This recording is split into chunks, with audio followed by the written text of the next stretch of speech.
Good afternoon everybody, my name is Crystal and welcome to my YouTube channel. If you like my videos, please smash that like button, please do subscribe. Alexa, what's the time please? It's 3:46 p.m. Right guys, good afternoon. Do I feel any better today? I have to say yes. Yesterday evening I felt bloody awful. I felt stressed, I felt upset, I didn't know whether to cry or scream, and that was Saturday as well, Saturday evening, when I was trying to relax and watch a Netflix film and I couldn't. Obviously it's like the day after the horrible weekend, which has made me feel absolutely horrible. I went through this in 2020 and 2021, where I went through days of having no sleep, sleep deprivation. I wasn't eating properly. I really did lose weight and I looked bloody ill. This now it's not happening every day. It's been reduced to once every 2 weeks. But PTSD is a strange thing. So it's like I'm living in a war zone every day. I'm fighting off what I suffered for on and off for over 6 months in 2021. Constant noise, things being yelled out the window, yelling, screaming. It's affected me. And you know, some days it's like I'm reliving it every single day. Even though they're not upstairs right now, you're just waiting for the next episode of it. Do you know what I mean? That's what PTSD does to you, right? You're waiting for it to happen. Even if I do move away from here, what was done to me over a period of 6 months to going on for 2-3 years, I mean, it's going to take a long time to get over that. Being picked on for some unknown reason. So even when it's gone, you keep expecting it to come back. So this is happening now every 2 weekends. And I just want to live my life and get on with it. So it was extremely quiet Friday. Saturday, there was no reaction out of me, so it seemed like there had to be some noise to provoke, you know, thumping, banging. It was awful. And I couldn't hear anybody say, stop doing that, don't do that. So I just left it. I left it, and it got to me. It got to me, and it made me feel ill. It churned up my stomach, and I got cross, and I banged the ceiling because it was unbearable. And I don't bang the ceiling for no reason. Noise did not used to affect me whatsoever. It was me usually telling my ex-husband, don't worry about it. Because when I was living with my ex-husband, it was going on. This crap. He would have a hard day's day at work, and then the neighbour downstairs would put the music up loud, and he didn't want to stay in the flat. He wouldn't stay in it. He found 2 jobs just to get out of the flat because the neighbour downstairs was being a bloody absolute nuisance and a pest. It happened to my dad. And all in the middle of it is my mother, my mum. My mum ringing the phone. That's the only thing that connects it. She rings the phone.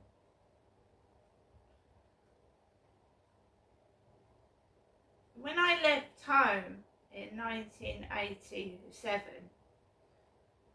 I cut my parents off because my father was abusing me.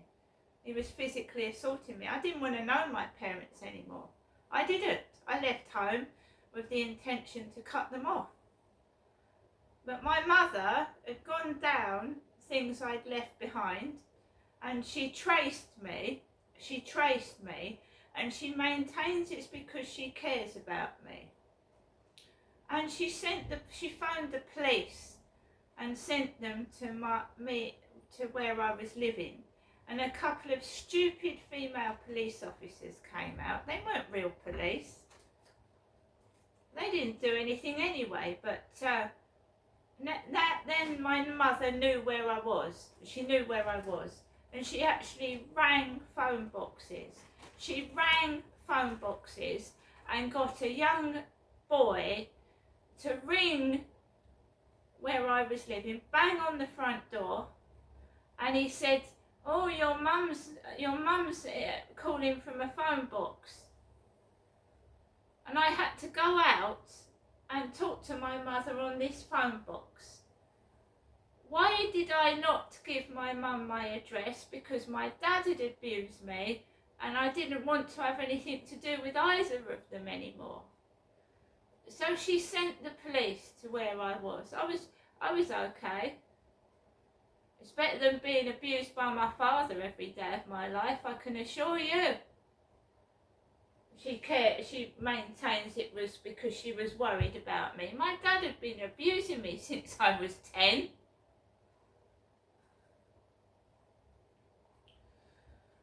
So that's that. Let's go on to today, about trying to listen to the radio and relax. And it's been about suicide.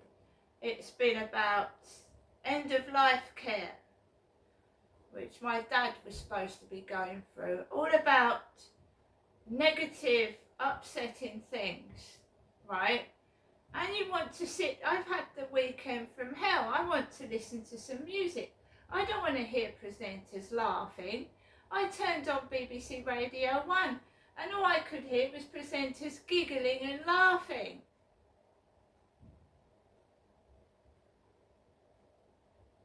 Were they taking cannabis? I couldn't hear what they were saying. They were all giggling and laughing on the radio, presenters on the radio. When I was listening to BBC Radio 4 this morning, with that Crystal and Abigail talking about perinatal depression after the birth of a baby. I've been through that myself. I've had 4 kids, and I was told I had that after my 4th child. Perinatal depression. I know what it is, right? I happened to say that I wanted to go on a radio station to tell my story. So we've got another Crystal, a younger Crystal, telling her story on BBC Radio 4. Right, fair enough. I've never heard the word crystal mentioned so much. The male form of Crystal as well. He's apparently a music artist, a male bloke called Crystal. Right, so there's a load of crystals out there, as I was told by the police. The police said you shouldn't worry about it, there's lots of crystals. That's what that Claire police officer said up to me over the phone. There's loads of crystals. How do you know they're after you? So, all in all, right, it's just belittling me, upsetting me to make other people feel big, or trying to hide the fact of what they've done and are doing, and thinking, I'm not saying I would commit suicide because I love life, I've got my pets, I've got my kids, but actually laughing at somebody and humiliating them and being rude and nasty to them every day can undermine someone's self-esteem and confidence, right? And the police officer I spoke to, Ben Raby, He said to me he was going to send me a form, me, Crystal, a review form that I can fill in about the police. He rang me this morning. I've been through my emails. I've got no review form. That was how many hours ago? 4 or 5 hours ago. He said he would send me a link to a review form. And my mother, Jennifer, used to have mental health reviews.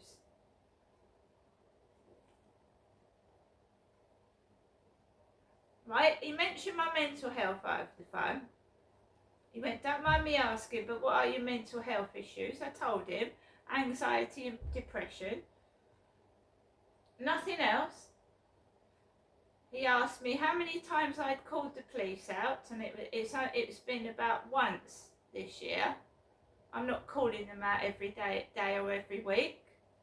So where's this review form? So again, it doesn't give me faith in the police force. The library lied to me. The library, the lady that phoned me from Rochester Library said, you must bring your books back and talk to me like a little child, because that's your last, you can't renew them anymore. I get an email from Rochester Library, and I click on the link in the library email, and I've just renewed my books. So the library lady lied to me over the phone, and it's not a mental health illness when you don't trust people when they lie to you over the telephone, is it?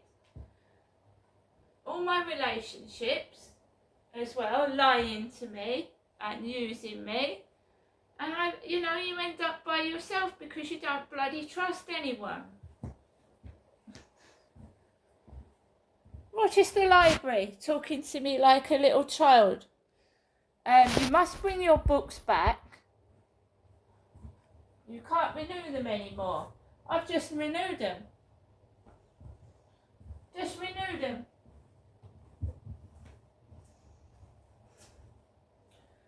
You can't trust anybody. You can only trust yourself in this world. You can't trust friends and family. They stab you in the back.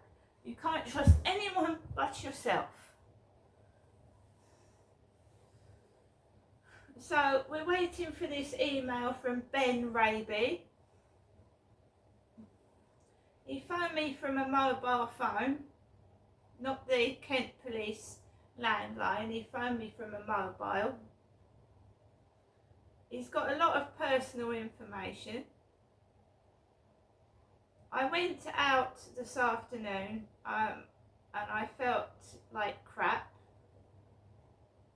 And we have a couple coming towards me, and I was wearing trousers, I was wearing a coat, and they were walking across the field. They clocked me, and the woman went, She had sunglasses on. Then as I walked down towards where the Rochester Cathedral is at the back of the field, there was a bloke dressed in a floppy hat, because somebody's gone down my Facebook photographs from about 10 years ago, and he had a floppy hat on, and he was walking like a woman, wiggling his bottom, and he had 2 chihuahuas. 2. Those builders were still on the fields, and I went past them. And when I didn't go anywhere near them, one of them was right behind my back, dressed in orange fluorescent workman's gear. I was asked, was I pregnant, what colour I was, and my sexuality. So we've got a bloke walking across the field, wiggling his bum like a woman with 2 chihuahuas. And that's all that happens to me. I'm humiliated every fucking day of my life, making fun of me to get their entertainment. And I'm sick and tired of it. Right, I'm sick and tired of it. And it's not only me, there's other people, right? If you disclose abuse, if you're a whistleblower, they either get rid of you physically, or they say that you've got a mental health illness, or even set you up and frame you and use you as a scapegoat so nobody trusts you. That is the truth. So in a way, being classed, as they call it, mentally ill, has really saved my life, because sometimes you get, they get rid of you, don't they, by other means.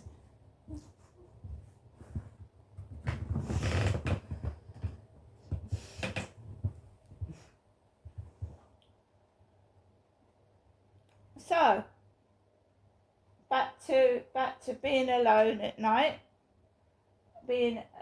back to listening to suicide stuff on the radio, listening to presenters laughing their heads off, and feeling like shite, and trying to get yourself out of it.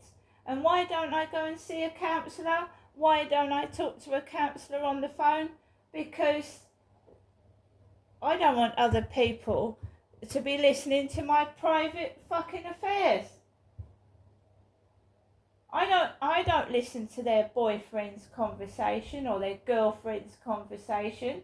I don't listen to them, and I think it's violating my human rights and privacy, and I think it's disgusting. And it's downright fucking illegal.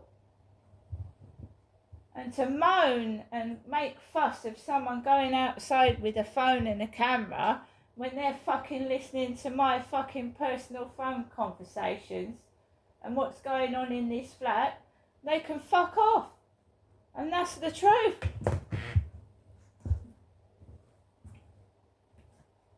And the police have not, I told him, I said the police have not done anything. They've done nothing. It's too late to apologise and say sorry now, isn't it? The damage has been done. They're not even sorry anyway. So who's in control of the radio? Who's in control of putting the programmes on the television? And who keeps fucking making out people are mentally unwell when they're trying to make someone feel so upset they commit suicide, to get them off the hook for really bad offences and breaching someone's human rights and caging them up so they can have a good old laugh at them.